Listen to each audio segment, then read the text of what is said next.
Hello everyone, welcome back. कैसे हैं आप लोग? आशा करते हैं आप लोग बहुत अच्छे होंगे। Dear students, Patna high court में टेक्निकल असिस्टेंट की वैकेंसी निकली हुई है जिसके लिए डिप्लोमा स्टूडेंट्स एलिजिबल हैं। तो अगर आपने भी अपना डिप्लोमा कंप्लीट कर रखा है और एक बेहतरीन जॉब की तलाश में हैं तो आज के इस वीडियो को कंप्लीट ज़रूर से ज़रूर देख लीजिएगा, क्योंकि ये बहुत ही बेहतरीन वैकेंसी है डिप्लोमा स्टूडेंट्स के लिए और इसकी सैलरी भी अच्छी होने वाली है।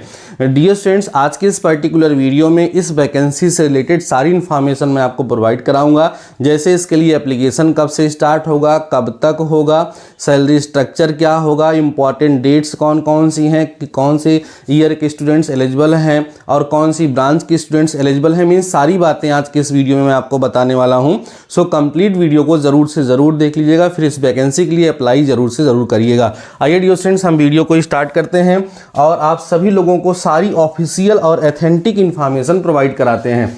ध्यान से देखिएगा डियर स्टूडेंट्स। देखिए, अगर आप इस चैनल पे नए हो यार तो सब्सक्राइब जरूर कर लीजिए, क्योंकि इस प्रकार की वैकेंसी से रिलेटेड इन्फॉर्मेशन मैं रेगुलर आपको प्रोवाइड कराता रहता हूं। जैसा कि ऊपर आप देख पा रहे होंगे, यहाँ पर लिखा हुआ high court of judicial at Patna. ठीक है, पटना हाई कोर्ट में वैकेंसी निकली हुई है। वेबसाइट का लिंक भी यहाँ पर दिया गया है, हेल्पलाइन ईमेल वगैरह भी दिया गया है, उससे हमसे मतलब नहीं है। आप यहाँ मेन देखेंगे तो जो वैकेंसी है वो किसके लिए है, टेक्निकल असिस्टेंट रिक्रूटमेंट एग्जामिनेशन 26, ठीक है ना, 2026। तो ये किसके लिए वैकेंसी है बच्चों, आप देख पा रहे होंगे ये वैकेंसी है आपकी टेक्निकल असिस्टेंट के लिए वैकेंसी यहाँ पर निकली हुई है। अब आगे बढ़ते हैं तो यहाँ पर कुछ इंपॉर्टेंट डेट्स आपको देखने के लिए मिल जाएंगी। वो क्या है, date for commencement of submission of online application form.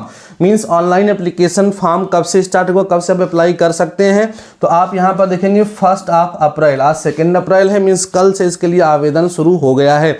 लेकिन आवेदन करने से पहले सारी जानकारी को ध्यान से आप सभी लोग समझ लीजिए।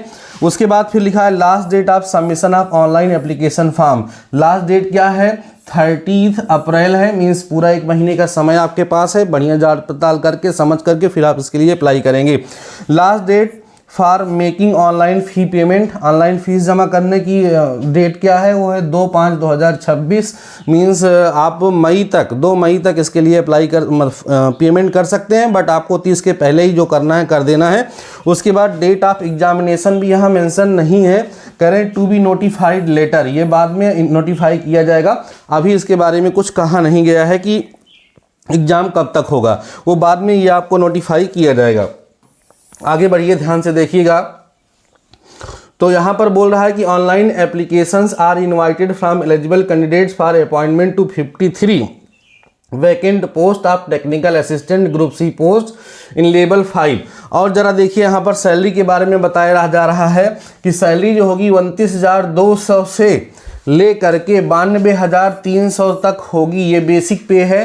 तो आप ये मान सकते हैं कि जब किसी का फ्रेश यहाँ पे अपॉइंटमेंट होगा तो उसकी स्टार्टिंग सैलरी लगभग 50,000 होगी। कितनी होगी, लगभग 50,000 सैलरी स्टार्टिंग की उस बच्चे की होगी जो इसके लिए एलिजिबल होगा, या आप कह सकते हैं जो यहाँ पर सिलेक्ट होगा। आप और सारी चीज़ें यहाँ पर लिखी गई हैं। और आगे बढ़ते हैं तो मेन बात सैलरी की थी, तो 29,000 से लेकर के 92,300 के बीच में रहने वाली है। मेरा जो कैलकुलेशन कहता है उसके हिसाब से स्टार्टिंग सैलरी किसी बच्चे की जो ज्वाइन करेगा लगभग 50,000 रुपये उसकी सैलरी होगी। थोड़ा कम ज़्यादा हो सकता है, वो तो वहाँ पे कैलकुलेशन किया जाता है।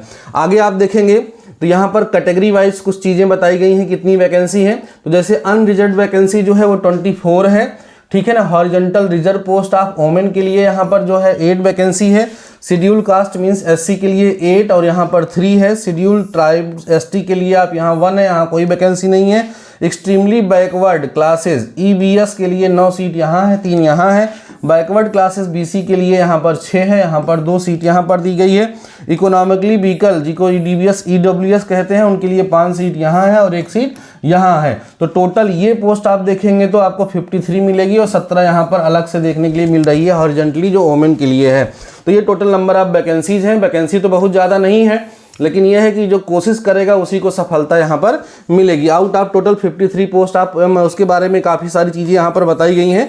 वो सब चीज़ें हम यहाँ पर नहीं पढ़ेंगे, जो मेन चीज़ें हैं वो मैं आपको बताते हुए चल रहा हूँ। एलिजिबिलिटी क्राइटेरिया आप लोग देख लीजिए क्या है। नेशनलिटी कह रहा है कि a candidate for recruitment to the post of technical assistant must be a citizen of India or, तो जब सिटीजन ऑफ इंडिया बोल दिया तो इसका मतलब आप किसी भी स्टेट से अपना डिप्लोमा कंप्लीट कर रखे हैं तो आप उसके लिए एलिजिबल होंगे, ठीक है ना। किसी भी स्टेट से आपने डिप्लोमा अपना कंप्लीट कर रखा है, यूपी, बिहार, झारखंड, राजस्थान, कहीं से भी, तो आप इसके लिए क्या होंगे, एलिजिबल होंगे। मेन चीज़ यहाँ पर ये जाननी थी।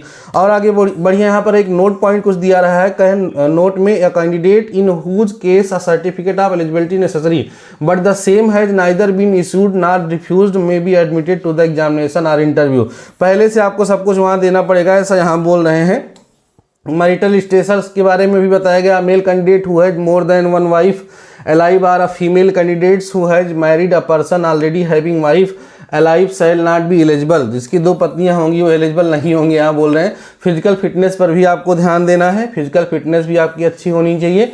और आप यहाँ पर आकर के देख लीजिए फिर से, यहाँ पर एज क्राइटेरिया दिया गया है कि कितनी एज के स्टूडेंट्स या कितनी एज के कैंडिडेट्स इसके लिए अप्लाई कर सकते हैं। पूरा वीडियो देख लीजिएगा। सबसे पहले आप देखेंगे यहाँ पे अनरिजर्व्ड एंड ईडब्ल्यूएस मेल के लिए मैक्सिमम एज जो है वो 37 ईयर्स दी गई है। बॉर्न नॉट अर्लियर देन 1989 के पहले उनका जन्म ना हुआ, मतलब 37 साल तक के लिए वैकेंसी है, बहुत है।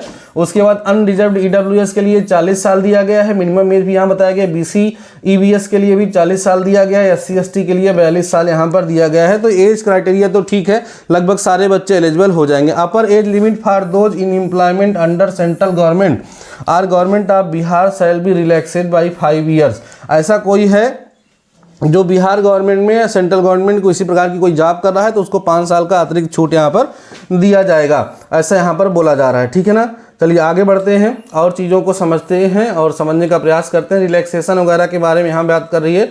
अब यहाँ पर मेन आप हम देखिए जो वैकेंसी है उसके लिए एलिजिबिलिटी क्राइटेरिया क्या दिया गया है। Minimum qualification eligibility conditions, the applicant must possess following essential qualifications and experience as mentioned in the table given below as 1/126। अब आप यहाँ पे देख लीजिए ध्यान से, यहाँ पर क्या एलिजिबिलिटी क्राइटेरिया है। वैकेंसी कौन सी पोस्ट पे है वो आप पहले से ही देख चुके हैं। टेक्निकल असिस्टेंट की वैकेंसी है। किसकी वैकेंसी है?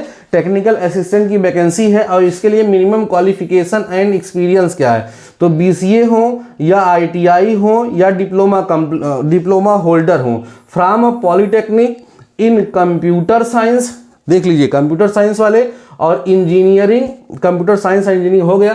फिर इलेक्ट्रॉनिक्स की बात कर रहा है, फिर टेलीकम्युनिकेशन की बात कर रहा है, और फिर इलेक्ट्रॉनिक्स एंड कम्युनिकेशन की बात कर रहा है। A minimum relevant experience of 1 year, साथ ही साथ 1 साल का एक्सपीरियंस भी आपके पास होना चाहिए। तो जो बच्चे कहीं जॉब कर रहे हैं उनके पास 1 साल का एक्सपीरियंस वैसे भी होगा, वो लोग इसके लिए एलिजिबल होंगे। तो बीसी, आईटीआई और डिप्लोमा वाले, डिप्लोमा में ये सारी ब्रांच कौन कौन सी, computer science, engineering, electronics and telecommunication, electronics and communication, इतनी वाली ब्रांच वाले इसके लिए एलिजिबल होंगे। ध्यान रखिएगा जो अपीयरिंग स्टूडेंट्स हैं वो एलिजिबल इसके लिए नहीं होंगे। बाकी सारी चीजें यहाँ पर बहुत कुछ बताई गई हैं। Preference qualification a candidate who है सर्व्ड, तो बहुत सारी चीज़ें यहाँ पर बच्चों दी गई हैं जिसको हम बहुत ज़्यादा नहीं पढ़ेंगे। रिजर्वेशन का परसेंटेज यहाँ पर आपको बता दिया गया है और सारी चीज़ें यहाँ पर बताई गई हैं। और आगे हम बढ़ते हैं, देखते हैं कुछ इंपॉर्टेंट और है तो मैं आप लोगों के साथ वो शेयर करता हूँ। यहाँ पर कुछ चीज़ें और भी हैं जो शेयर करने लायक आपसे हैं, ठीक है ना। वैकेंसी बच्चों बहुत अच्छी है, इसके लिए आपको अप्लाई जरूर से जरूर करना है, इस चीज़ को ध्यान रखिएगा। ये जरा हम इस पे बात कर लेते हैं मोड ऑफ सिलेक्शन पे, है ना। इसमें सिलेक्शन की प्रोसेस क्या होने वाली है, तो क्या है, रिटन टेस्ट होगा, trade skill test, work professional test होगा और इंटरव्यू होगा। पहले रिटन टेस्ट होगा, फिर ट्रेड स्किल टेस्ट होगा, तब इंटरव्यू होगा, उसके बाद यहाँ पर जॉब मिलेगी। अब यहाँ पर एक बड़ी खास बात लिखी गई, if the number of applicants is on the higher side there shall be a screening preliminary test to shortlist the candidates for appearing at the written test। तो प्रोसेस तो यहाँ पर इन्होंने बता दी कि पहले रिटन टेस्ट होगा, फिर स्किल टेस्ट होगा, फिर इंटरव्यू होगा। उसके साथ कंडीशन लगा रहे हैं, कह रहे हैं कि ऐसा भी हो सकता है कि फॉर्म बहुत ज़्यादा पड़ जाए, वैकेंसी कम है, फॉर्म बहुत ज़्यादा पड़ जाए, तो इन दैट केस एक पहले इस टेस्ट के पहले भी एक टेस्ट वो ले सकते हैं, प्रीलिमिनरी टेस्ट या स्क्रीनिंग करेंगे, जिसमें ज़्यादातर एप्लीकेंट्स को छाटेंगे, कैंडिडेट्स को छाट देंगे जिससे संख्या कम हो जाए। अब उसमें एक टेस्ट मतलब इसके पहले और भी हो सकता है। मिनिमम क्वालिफाइंग मार्क्स क्या यहाँ पर होने वाला है वो भी मेंशन किया गया है। 40 marks in the preliminary test in conducted 40%, ये सब 40% 30% यहाँ पर होना चाहिए। अब एक चीज़ और है बच्चों कि कैटेगरी वाइज इसके लिए फीस कितनी लगने वाली है। अनरिजर्व्ड बीसी, ईबीसी और ईडब्ल्यूएस के लिए जो फीस होगी इसकी वो 1100 रुपये है। 1100 रुपये इसकी फ़ीस यहाँ पर लगने वाली है। और उसके बाद फिर आप अगर SC ST या लोकोमोटर डिसेबल है तो उसके लिए जो है आपको 550 रुपये फीस यहाँ पर इस वैकेंसी के लिए देनी पड़ेगी, लगने वाली है। ठीक है ना, 550 रुपये। ठीक है, 550 रुपये और 1100 रुपये, ये दो फीस स्ट्रक्चर यहाँ पर दिया गया। बाकी पेमेंट वगैरह तो वो लोग कर ही देंगे। सेंटर ऑफ एग्जामिनेशन, सेंटर कहाँ पर होगा तो मोस्ट प्रोबेबली ये मान के चलिए कि सिटी ऑफ पटना, पटना शहर में ही आपका जो है एग्ज़ाम का सेंटर पड़ेगा। ये चीज़ आप मान के चलिएगा। बाकी तो जो आपका एडमिट कार्ड आएगा तो उसमें मेंशन रहेगा। प्रोसीड्योर फॉर अपॉइंटमेंट की प्रोसेस क्या होगी वो सब भी यहाँ पर लिखा गया है ना। और सारी बातें यहाँ पर बताई गई हैं। जनरल इंस्ट्रक्शन, कुछ इंस्ट्रक्शन भी यहाँ पर दिए गए हैं जिसको आप लोग पढ़ सकते हैं, जान सकते हैं। यहाँ पर नीचे भी थोड़ा सब्जेक्ट भी दिया गया होगा कि क्या क्या आपसे पूछा जाएगा आपके एग्ज़ाम में। बहुत सारी बातें यहाँ पर, सारी चीज़ें एकदम स्पष्ट रूप से बताई गई हैं जिसको आप लोग पढ़ेंगे तो सारी चीज़ें आपको समझ में आ गई। सिलेबस एंड देखो, syllabus and scheme of examination, syllabus क्या होने वाला है एग्ज़ाम के लिए, क्या क्या चीज़ें इसमें आएंगी। तो stage of examination, maximum marks, minimum qualifying marks और ड्यूरेशन, ये सब चीज़ें यहाँ पर दी गई हैं। तो जनरल अवेयरनेस है, रीजनिंग है एंड क्वांटिटेटिव एप्टीट्यूड है। ये पहला जो आपका स्क्रीनिंग के लिए आएगा उसके लिए होगा। उसके बाद फिर आगे बढ़ेंगे थोड़ा सा आप तो देखेंगे कि जनरल इंग्लिश, कंप्यूटर, ये सब आएगा। रिटन टेस्ट में क्या आएगा, ये सब चीज़ें दी गई हैं तो इसको आप लोग ध्यान से पढ़ लेंगे। बहुत ज़्यादा इसमें समय हम नहीं लगाएंगे। स्क्रीनिंग प्रीलिमिनरी टेस्ट क्या होगा, इसमें कैसे छटनी होगी, भाई ज़्यादा लोग अगर आ जाएंगे तो छाटना तो इनको पड़ेगा ही पड़ेगा। तो इस तरीके से रिटन सब के बारे में, रिटन टेस्ट के बारे में, इंटरव्यू के बारे में, सारी की सारी चीज़ें जो है यहाँ पे लगभग 22 पेज की PDF बच्चों ये है। सारे पेज को हम पढ़ नहीं सकते हैं, बहुत ज़्यादा समय यहाँ पर लग जाएगा। ठीक है, और ज़्यादा समय हमें ख़राब करना नहीं है क्योंकि हमें केवल आपको मोटी मोटी जानकारी इसके बारे में बतानी थी। सारी जानकारी आप सभी लोगों को यहाँ से प्रोवाइड हो गई होगी। अब आप लोगों के लिए मैं ये कहूँगा कि ये जो PDF है इसको मैं आप लोगों को प्रोवाइड कराने चल रहा हूँ। PDF प्रोवाइड करा दूंगा, इसको एक बार ध्यान से सभी लोग पढ़ लीजिएगा। 22 पेज का PDF है, एक एक लाइन करके इस वीडियो में हम पढ़ेंगे तो बहुत ही लंबा समय यहाँ पर लग जाएगा। ठीक है ना, तो इस PDF को मैं आपको प्रोवाइड कहाँ कराऊंगा, अपने टेलीग्राम चैनल पर। अगर आपने अभी तक हमारे टेलीग्राम चैनल को नहीं ज्वाइन किया है, इस वीडियो के डिस्क्रिप्शन में मैं टेलीग्राम चैनल का लिंक दे रहा हूं, या आप एक काम कर सकते हैं, टेलीग्राम पे जाके सर्च कर सकते हैं DD मैथमेटिकल सॉल्यूशन। ठीक है, DD मैथमेटिकल सॉल्यूशन है ना, ये जाकर के आप लोग वहां पर सर्च कर सकते हैं। सर्च करेंगे तो आपको अपना टेलीग्राम चैनल मिल जाएगा। वहां पर मैं आप सभी लोगों को ये PDF सेंड कर दूंगा। इस PDF को अच्छे से स्टडी करिएगा। अभी आपके पास समय है, स्टडी करने के बाद फिर आपको लगेगा कि आप इसके लिए एलिजिबल हैं तो इस वैकेंसी के लिए अप्लाई जरूर से ज़रूर करिएगा। उम्मीद कर रहा हूं ये जो जानकारी मैंने आपको प्रोवाइड कराई है ये पूरी तरीके से आपको समझ में आई होगी। वीडियो आपको पसंद आया होगा। डियर स्टूडेंट्स, अगर आपको वीडियो पसंद आया है, जानकारी पसंद आई है और अभी तक आपने वीडियो को लाइक नहीं किया तो लाइक कर दीजिए। चैनल पर नए हो तो सब्सक्राइब करिएगा। दोस्तों के साथ जरूर शेयर करिएगा जिससे ज़्यादातर लोगों का हित हो सके। बाकी आज के इस वीडियो में बस इतना ही। मिलते हैं नेक्स्ट वीडियो के साथ, नेक्स्ट टॉपिक के साथ। तब तक लिए शानदार रहिए और पढ़ते रहिए।